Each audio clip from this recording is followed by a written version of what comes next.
Over the past month, Wake Up WA's money guru Matt Hern has been in talking about the 3 C's of money mastery. We spoke about cash flow, or lack thereof in my case, and so that leaves cracking the whip and contingency. So today, I think we're going to be talking a little bit about the unexpected things that may happen, and he's in a perfect position to tell us all about that with a brand new child having just arrived. Good morning, Matt Hern. Morning, Jason. Morning, Nita. Good morning. How are you, big guy? You look like you've had some sleep, which is a bit unusual. Actually did get a good sleep last night, so thanks a lot for that. Well done, Mrs. Hern, for letting Matt have a night off. Yeah, that's great. Thanks, Isaac. Good skills. So tell us all about your young bloke.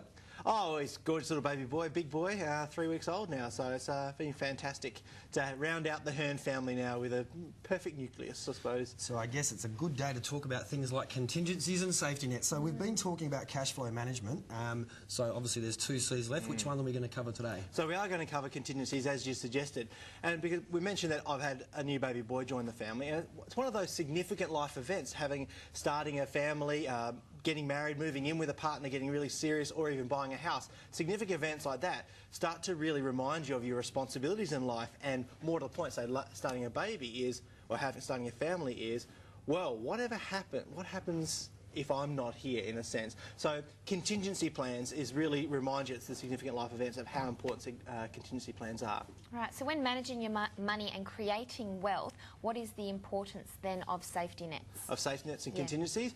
Well, it's really important because we talked about cash flow starting up, because for all of us it's really an immediate thing. Cash flow and the importance of that is really important because that funds our lifestyle.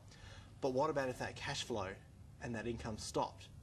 Then how do you do your lifestyle? That's where safety nets really rams home, because the safety net is what means if you're walking across the tightrope of life and suddenly you fall off, you want to bounce on the safety net, dust yourself off and get back up again and continue on the lifestyle that you really like. If you don't have a safety net, you don't bounce, you splat instead.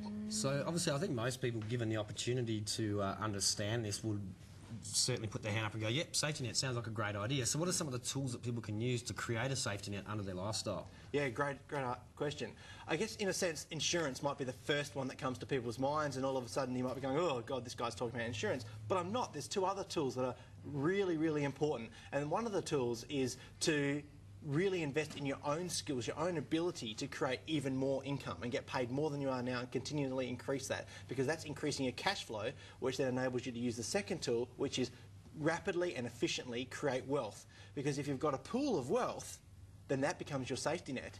So if something goes wrong and your cash flow stops, you dip into your pool of wealth. If you haven't got a pool of wealth and your cash flow stops, you need another safety net, and that's where the tool of insurance comes into it. Okay, so it sort of almost sounds counterproductive though. I mean, like, you're trying to build wealth, and so then you're going to go and spend money on insurance. Wouldn't you be better off just to put that money into an alternative investment strategy or something? Or? If nothing ever happens, then yes. If something happened, then you would be kicking yourself that you didn't pay for insurance. It's like not paying for insurance on your car, and the next day you have an accident and you go, oh, what an idiot. Same thing happens, but perhaps we don't think so much about protecting our own lifestyle with against permanent disability or serious events like illness or cancer or heart attack, for example. So when you think about that, insurance is really a really important tool to have, and it's small in comparison. So you just have to manage your cash flow better to afford the insurance premium. Right. And so I suppose when you look at the negative aspects of one of those situations popping up and you haven't got it, it is a bit of a no-brainer, isn't it, I suppose? Well, that's exactly right, because with insurance, a lot of the people start to roll their eyes on insurance, mainly because they think, well, it's never going to happen to me, and if it does, I'll be right. She'll be right, mate. Particularly in Australia, we've got that definite she'll be right attitude. So it's never going to happen to me, and insurance is really, really expensive, so I can't afford it anyway. But the reality is most of us underestimate the likelihood that it's going to happen to me. For example, we've talked about before about income and losing your income. There is a 1 in 3 chance that you will lose your income during your working life for over 3 months.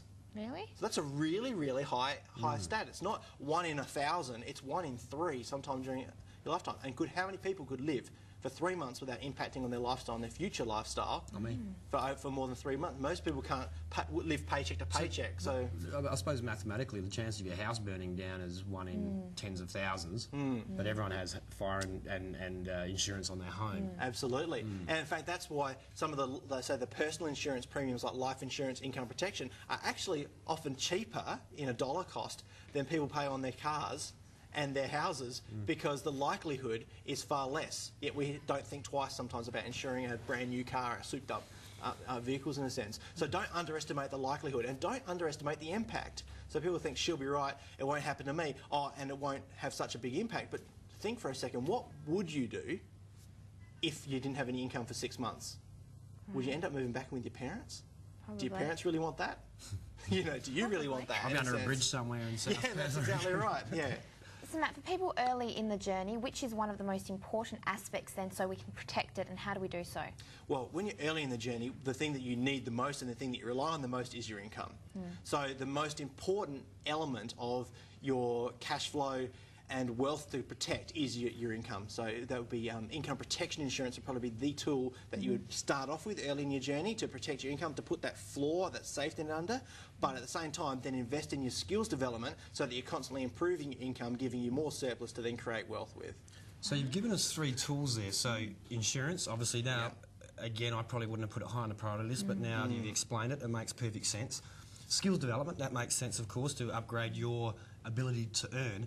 The third thing you've got, create wealth efficiently. Can you explain what that means? Well, that's really the third of the 3 C's, where we're talking about cracking the whip over your wealth. And so there's a lot of different money mastery behaviours within that we'll talk about in coming weeks. But really that's what it's about. It's whatever wealth you've got, make sure that it's working really, really hard for you so that it is a bigger pot that you can delve into if something went wrong. That's what it's really about. I love the way you talk about your money as like it's a person. You know, it's like you work hard for your money, make your money work hard for you, and it makes perfect sense, I suppose. Well, the fact that I haven't been doing these things you're talking about probably explains why I'm broke. So. No, we can work on that. No matter where you are in your journey, you can start. And it's interesting you asked about when you're early in the journey. Maybe people would have thought early in the journey means someone who's sprightly and young like yourself. Yeah. But early in the journey is actually the journey of wealth creation. So if you're 50, 60 and you haven't created much wealth, you're still early in the wealth creation journey. And so insurance is still just as important, maybe in your 50s and 60s, before you retire, as it is when you're in your 20s and 30s. So you're never too old to make money and get on the right track, pretty much. You're definitely never too old. Great. Never look at me when you say that. Yeah, that's right, Joe. There's young uns around here. Matt, it makes perfect sense once again. So there we go. There's the second of the important C's, contingency. Most important part of that, insure against your loss of income. Makes perfect sense, Matt. Absolutely. Good luck with your new grommet, and say good day to Mrs. Hern for us. I will do. Thanks, Jace. Look forward to seeing you back next week. Yes, Great. definitely. Thank you. In the meantime.